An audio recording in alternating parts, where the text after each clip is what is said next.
The stars of the Orion Arm burned quietly, their light falling upon 1,000 conquered worlds. The Vorn Dominion had ruled them all for nearly 4 centuries.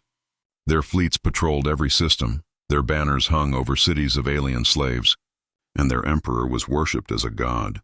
The galaxy had learned long ago that no one defied the Empire and survived.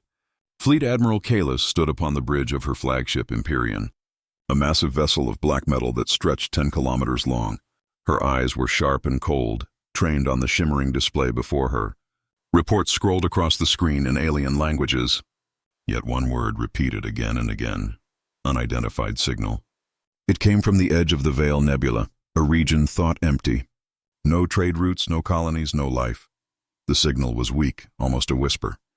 A distress call in an ancient code. One of her junior officers approached, his voice trembling. "Admiral, the pattern matches an extinct species file." "Terran origin," Kalis frowned. "Terran? Humanity?" "That species vanished during the first expansion war." She leaned closer to the console. The transmission was faint but repeating, a rhythmic pulse.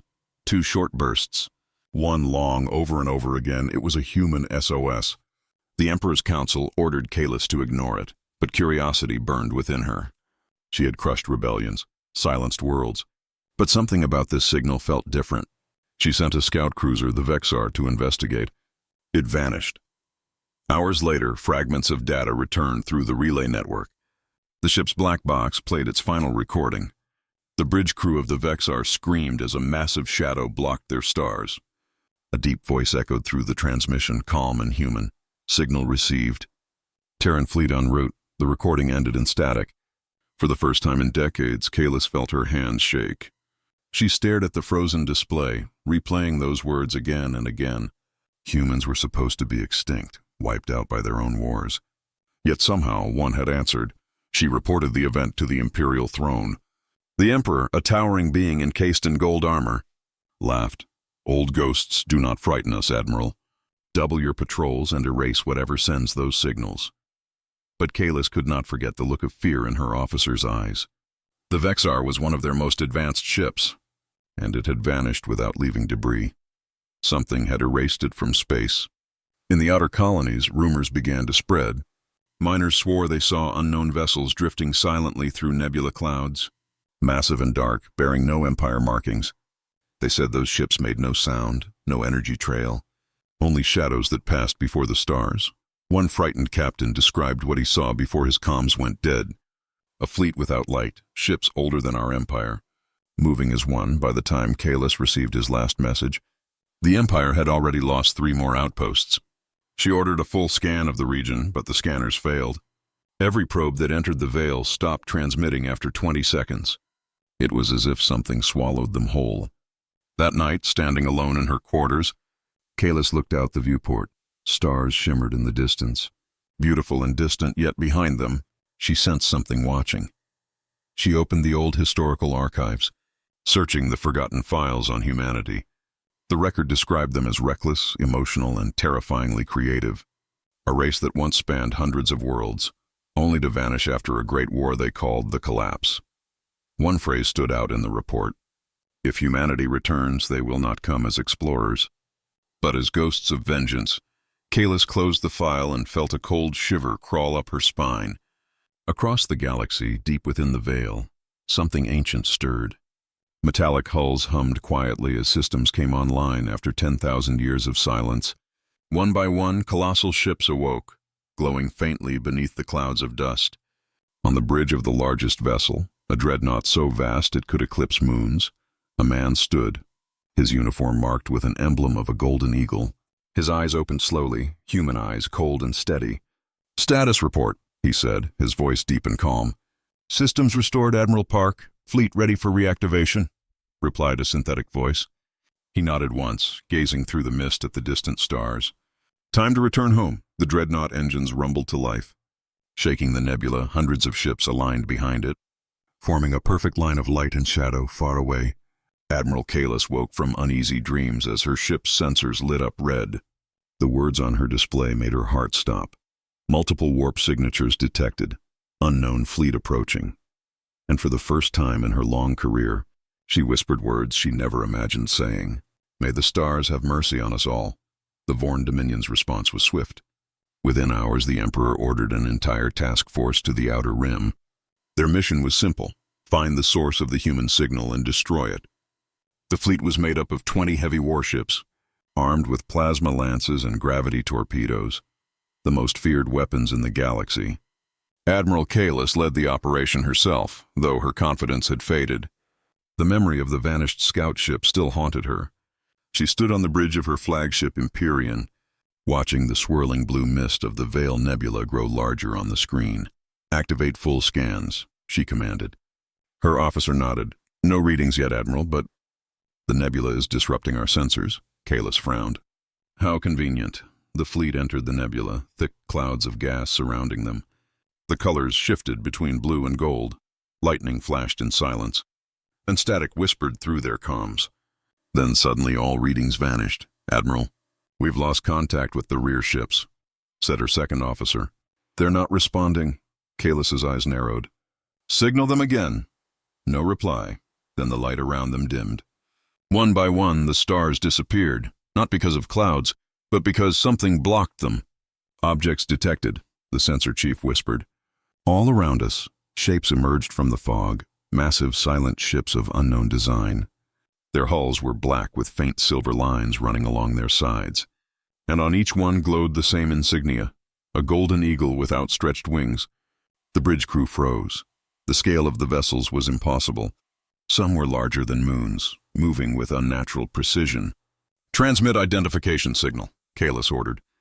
Her voice trembling, a deep voice echoed across every channel. "Calm, measured, human. This sector is under Terran control." "Identify yourselves," Kalis tried to speak, but her throat was dry. "This is Admiral Kalis of the Vorn Dominion. You are in Imperial space.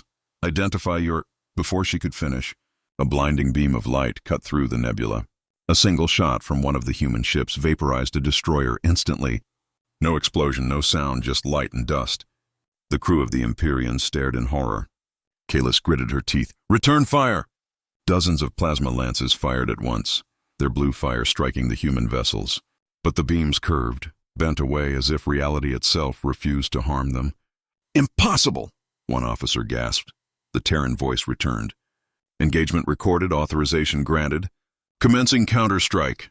Then it began. The nebula erupted in light. Human ships moved with terrifying coordination, each one firing only once, each shot destroying an enemy completely. The Dominion fleet was shredded in minutes. Kalis' ship trembled violently. Alarms blared. "Shields failing." "Decks 3 and 4 breached." The Admiral clenched her fists. "We retreat now." The Empyrean turned sharply, engines screaming. Several human vessels pursued but stopped at the nebula's edge. They didn't chase, they simply watched. The fleet limped out of the Veil with only 3 ships surviving.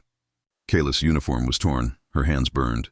Yet her eyes glowed with something stronger than fear, rage and awe. She replayed the battle recordings in silence.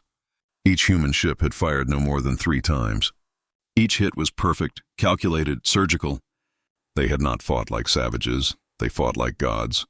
"Admiral," said her officer quietly, "what do we tell the Emperor?" Kalis looked out at the stars, her voice low. "Tell him the ghosts of Earth have returned, back on Vorn Prime." The Emperor listened in silence as Kalis's transmission played. Around him, nobles and generals scoffed, calling it exaggeration. One senator laughed. "Humans? Myths, Admiral, stories to scare soldiers," Kalis interrupted. "Then how do you explain this?" She displayed the data, the readings from human energy weapons, signatures that no modern Empire science could match. "Their ships are not made of matter as we know it. They bend light. They hide in gravity fields." The Emperor waved a hand dismissively. "A minor anomaly. We will send the First Fleet and burn whatever lies there." Kalis slammed her hand on the table. "You don't understand. They didn't just defeat us. They chose not to destroy us." Her words hung in silence. Even the Emperor frowned slightly. "Chose not to?" "Yes," she whispered. "They could have erased the entire fleet. But they let us leave. They wanted us to know. Far away." In the hidden heart of the Terran fleet, Admiral Ellis Park watched the same recording from the other side. His ship, the TNS Valiant, glided through the clouds like a phantom. His officers stood silently as the Dominion ships fled. "Orders, sir," asked one. Ellis's expression was calm, distant. "Let them carry the message," he said. "The galaxy must remember what it tried to forget." The fleet turned slowly, their massive hulls vanishing back into the fog. No energy trails, no light, only shadows moving through eternal silence. Back aboard the Empyrean, Kalis looked at the stars once more. Her reflection stared back, tired, shaken, yet alive. She whispered softly, "What have we awakened?" The Emperor of the Vorn Dominion was furious. The throne room shook as his voice echoed through the Golden Hall. He had never been challenged, never been defied, and now a single unknown fleet had humiliated his forces. "Mobilize the first and second fleets," he commanded. "I want the Terran threat erased from every chart." Across the Empire, entire armadas came alive. Tens of thousands of warships launched from orbital docks. The skies above every capital world burned with engine fire. Billions of soldiers were called to arms. The propaganda machine shouted across every system, "The Dominion is eternal." Humanity is a myth, but rumors spread faster than orders. Miners, traders, and refugees told stories of ghost ships moving through the stars, of worlds freed overnight, of entire Dominion outposts left untouched except for a message carved into the ground. "We remember." Admiral Kalis returned to her flagship Empyrean, her face pale. She had warned the Emperor not to engage, but no one listened. "They think numbers will save them," she said quietly. "They don't understand what they're facing." Her second officer, a young alien named Rin, asked softly, "Admiral, what do you think they want?" Kalis turned to him. "Retribution." Meanwhile, deep in the nebula, Admiral Ellis Park watched the human fleet form into perfect lines. Each Terran ship moved with precision, no wasted motion, no words, no fear. "The Dominion has responded," his AI announced. "Enemy fleets approaching from 3 sectors." Ellis nodded. "So the Empire still believes it cannot fall." He looked at the stars, cold and unblinking. "Let's show them why humanity survived." When the Dominion fleets arrived, the battle for Vorn Prime began. It started as a whisper, then the sky itself opened, warp signatures bloomed like stars dying, and human dreadnoughts emerged from the void. Their arrival was silent, majestic, terrible. The first to see them were planetary patrols, who stared upward as the clouds parted and metallic titans drifted into the atmosphere. "Contact. Contact.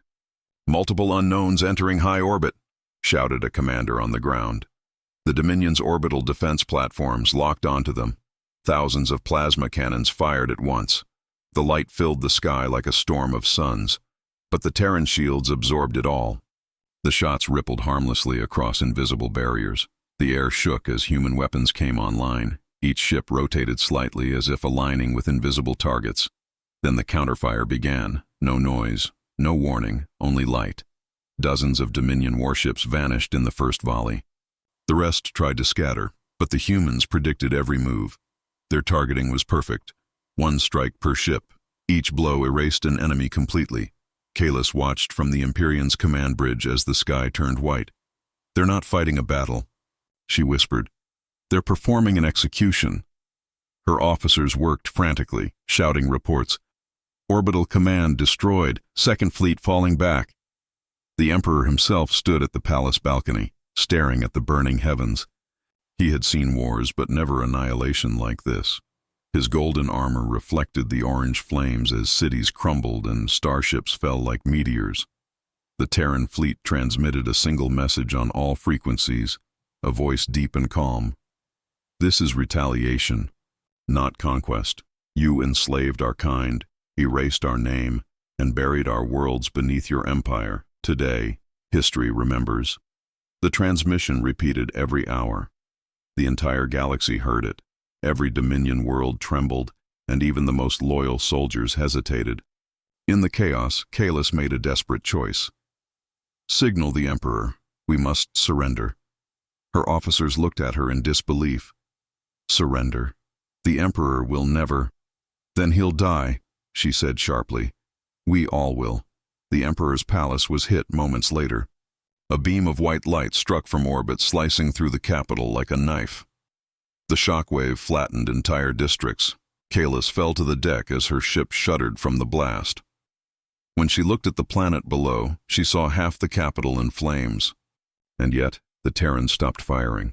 Their ships held position, surrounding Vorn Prime like silent watchers. On the Valiant, Admiral Ellis gave the order. Cease fire. His officers hesitated. Sir, they still have active fleets. I said cease fire. He repeated firmly. We are not them. The Dominion channels went silent. No commands, no resistance, just the crackling of static and the whisper of defeat. Kayla's crew stared at the screens, unable to believe what they saw. They've stopped. Rin whispered. Why? Kalis breathed slowly. Because they've already won. The Emperor's palace lay in ruins, but he was still alive. His golden armor was cracked, his crown shattered. He stood among the fire, looking at the sky filled with human ships. They could have destroyed us all, he muttered. Why didn't they? Far above, Ellis Park watched him through the viewport, his expression unreadable. Because mercy is what makes us human, he said quietly. For the first time in the history of the galaxy, the Vorn Dominion kneeled. The Emperor sent a transmission of surrender, his voice shaking. We accept peace on your terms. But humanity did not answer immediately. Their ships remained silent, motionless, glowing faintly in the darkness. The entire galaxy held its breath, waiting to see what the Terrans would do next. Kalis stared at the endless fleet and whispered, If this is peace, I fear what war truly means to them. The once glorious capital of the Vorn Dominion burned beneath a silent sky.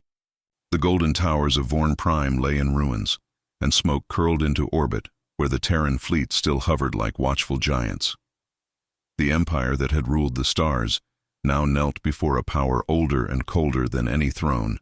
Emperor Valen stood amid the wreckage of his shattered palace. His armor, once radiant, was cracked and blackened. He stared at the flames with hollow eyes. Around him, guards whispered prayers instead of orders. How could this happen? He muttered. We were the Eternal Dominion, high above, aboard the Empyrean. Admiral Kalis watched the burning planet through a cracked viewport. Her officers waited for her command, but she gave none. They stopped firing, Rin said softly. They could destroy us, but they haven't. Kalis nodded. They are waiting for something. Maybe a choice. On the flagship TNS Valiant, Admiral Ellis Park listened to the reports. Dominion fleet broken, capital crippled, planetary defense offline, his AI recited. Ellis stood motionless, his gaze fixed on the ruined world below. And still, he said quietly, we show restraint. His second-in-command frowned. Sir, why mercy? They would never spare us. Ellis looked at him. Because vengeance ends nothing. If we become like them, then humanity truly dies. Back on Vorn Prime, Kalis opened a secure channel to the Emperor. Your Majesty, the enemy is silent.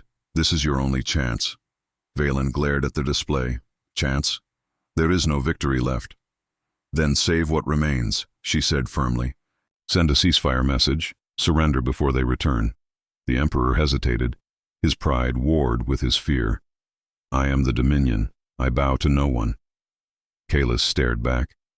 Then you will burn with your crown. For the first time, Valen saw truth in her eyes, not defiance, but exhaustion. He turned toward the window, watching the Terran fleet glimmer like cold stars above the atmosphere. He whispered, Tell them I will speak. The transmission reached Admiral Ellis within minutes. The Emperor's voice filled the command deck, rough, trembling. Human fleet, I accept parley. I offer surrender in exchange for peace. The bridge fell silent. Ellis closed his eyes. Prepare link. Moments later, two figures appeared on a shared holo projection. Valen, weary but upright, and Ellis, calm as stone. Between them stretched the wreckage of a civilization. You should have ended us, Valen said quietly. Why stop now? Ellis met his gaze. Because your death won't change what you did. But your choice might change what comes next. The Emperor frowned. Choice? Yes, Ellis said. Stand down, free your worlds, end slavery, dismantle the Dominion's chains, and you will live, resist, and you will vanish. Valen laughed weakly, You speak of morality while commanding gods of war. Ellis's eyes narrowed. We built these weapons to survive monsters, not become them. In that moment, Kalis stepped forward beside the Emperor. He's right, she said. Our empire was built on fear and blood. It's time to stop. Valen looked at her, shocked. You betray me? I betray no one, she replied. I choose to live. The Emperor stood silent, watching the flames below flicker against the broken walls. The screams of his people echoed faintly through the comms. For centuries he had ruled by terror. Now he felt it. Slowly, he lowered his head. Then so be it. Across the galaxy, orders spread like lightning. Dominion fleets powered down. Slave camps opened their gates. Thousands of species looked to the sky in shock. The Empire had fallen. But even in victory, humanity argued, on the TNS Valiant, several Terran admirals demanded the final strike. We can't leave them alive, one growled. They'll rise again. Ellis turned away. Not if they learn why they fell. Another officer scoffed. Mercy is weakness. Ellis looked out at the stars. No, mercy is what separates us from them. For hours, the Fleet Council argued. The younger commanders wanted vengeance. The older ones wanted justice. Finally, Ellis spoke. The war is over. Humanity will not rule this galaxy. We will guard it. His words spread through the Terran fleet. And for the first time in millennia, the stars felt peace, down on Vorn Prime. Kalis watched as the human dreadnoughts slowly pulled away, their lights fading into the void. She turned to the Emperor. It's done? Valen nodded slowly. No, Admiral. It's begun as the Terran fleet departed. A final message echoed across the galactic network. Let the galaxy remember this day. Humanity returned, not to conquer, but to remind, and then the signal ended. The fires of war faded from the skies of Vorn Prime. The once glowing capital now lay in silence, only the hum of rebuilding machines breaking the stillness. The empire that had ruled for centuries was gone, and in its place a fragile calm began to rise. From orbit, the Terran fleet watched, their enormous ships still and quiet like ancient guardians. Humanity had done what no species in the galaxy believed possible. They ended the reign of the Invincible Dominion without claiming its throne. Admiral Ellis Park stood on the bridge of the TNS Valiant, staring through the glass at the blue planet below. His officers waited for his command. But his voice was soft. We have no more enemies. Only choices, his AI replied. Mission parameters incomplete. Awaiting new objective. Ellis smiled faintly. Our mission was survival. We survived. Now it's peace. Messages flooded in from across the galaxy. Worlds that had been slaves for generations now sent transmissions of gratitude. Broken fleets offered surrender. And even species that had feared humanity for eons now spoke the name Terran with respect instead of terror. Kalis walked through the ruins of the Emperor's palace. The walls that once gleamed with gold were now covered in ash. Beside her walked Emperor Valen, no longer in armor, no crown, no servants, only a tired man seeking forgiveness. Your people rebuild quickly, Kalis said softly. Valen nodded. Perhaps because they are finally free. She looked up at the sky where the Terran ships still shone faintly. Do you think they will stay? Valen shook his head slowly. No, they do not belong here. High above. Ellis prepared his fleet for departure. He recorded one last transmission to every known world. The war is over. The galaxy belongs to none. Power is not a birthright but a burden. Protect one another, or you will face the silence again. The message spread like a wave of light through the stars, reaching even the farthest colonies. When the final words faded, the Terran fleet began to move. Engines ignited, glowing white and blue. Thousands of ships turned toward deep space. Away from the galactic core, away from the war's destination? Asked the AI. Ellis answered quietly. Home. No one knew what home meant anymore. Some believed Earth still existed, hidden beyond forgotten coordinates. Others said humanity had become something more, a myth to balance fear and hope. Kalis stood on the balcony of the old palace, watching as the last human ship vanished into the distance. Rin stood beside her, his voice soft. Do you think they'll come back? She smiled faintly. Only if we forget why they left. Years passed, and the galaxy changed. Worlds once enslaved formed a new alliance, a council of equals. Not conquerors, they built schools instead of prisons, and fleets to defend, not invade. The legend of humanity became the foundation of this new era. Children grew up hearing stories of the Terran fleet, silent giants who brought justice without conquest. Some said the humans still watched from the edges of the void, ensuring the balance held one quiet night. Kalis received an encrypted signal from deep space. It was faint, almost lost in static, but when she played it, she recognized the voice instantly. "Admiral Kalis, this is Ellis Park, humanity thanks you. Guard the stars well." Her eyes filled with tears. "I thought they were gone," she whispered. Rin smiled. "Maybe they never left." Across the galaxy, observatories detected strange movements at the edge of known space. Brief flashes of light, massive shadows crossing between systems. Some said it was a new fleet, others said it was only a myth. But those who looked closely could see faint trails, lines of light shaped like wings, and at their center the faint outline of an old Terran symbol. A golden eagle soaring through the dark. The galaxy whispered once more. They said humanity was gone. But humanity never truly leaves, and in the endless silence of space, the stars seemed to burn a little brighter, as if remembering,